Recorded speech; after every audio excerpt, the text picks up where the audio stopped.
আসলে সবার উদ্দেশ্যে আমি একটা কথা বলতে চাই, যারা আমাদের শেরপুর জেলায় আছেন, আমার পেজের ভিডিওগুলো দেখেন, তো আসলে হয়তো আপনারা অনেকে আমাকে হিংসা করেন, আমি দেখি। কারণ আমাদের শেরপুর জেলার মধ্যে যে মানুষজন আপনারা আছেন যারা আমার ভিডিওগুলো দেখেন, তারা দয়া করে এই কাজটা করবেন না। কারণ আমি অনেক কষ্ট করি, এটা মোটামুটি ভাবে সবাই জানেন।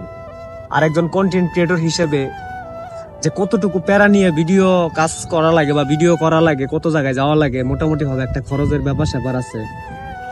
এই যে আমি এত কষ্ট করে আপনাদেরকে রিপ্রেজেন্ট করার চেষ্টা করি বা এন্টারটেইন করার চেষ্টা করি, আপনারা আমাদের শেরপুর জেলার মানুষ হয়ে, আমার শেরপুর জেলার মানুষ হয়ে আপনারা যদি আমাকে সাপোর্ট না করেন, আমাকে ভালোবাসা না দেন, আপনারাই বলেন আসলে এটা কি বিবেকের কোনো কথা বা বিবেকের কোনো কাজ? আমার মনে হয় না।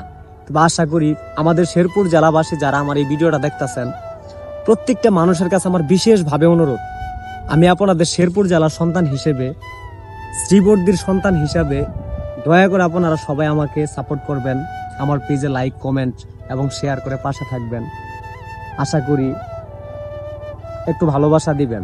কারণ প্রতিহিংসা করে কি লাভ? দেখেন, আমি কারো শত্রু না, আমি বাংলাদেশের নাগরিক।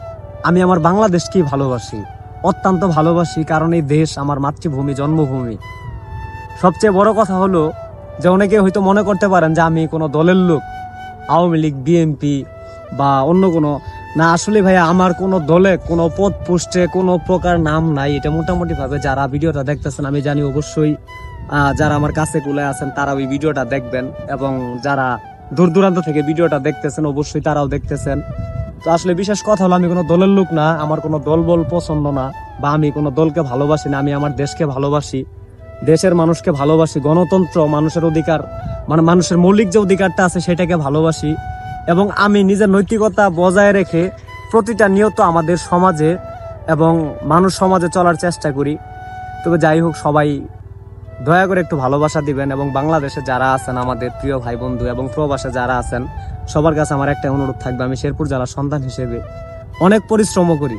যদি ভালো লাগে আমার পেজ থেকে ঘুরে আসবেন, আমার পেজের ভিডিওগুলো দেখবেন। সবার প্রতি সবসময় আমার মনের অন্তঃস্থল থেকে ভালোবাসা থাকবে, দোয়া থাকবে। তবে সবাই ভালো থাকবেন, সুস্থ থাকবেন। সবার জন্য দোয়া এবং ভালোবাসা রইল। আল্লাহ হাফেজ, বাই।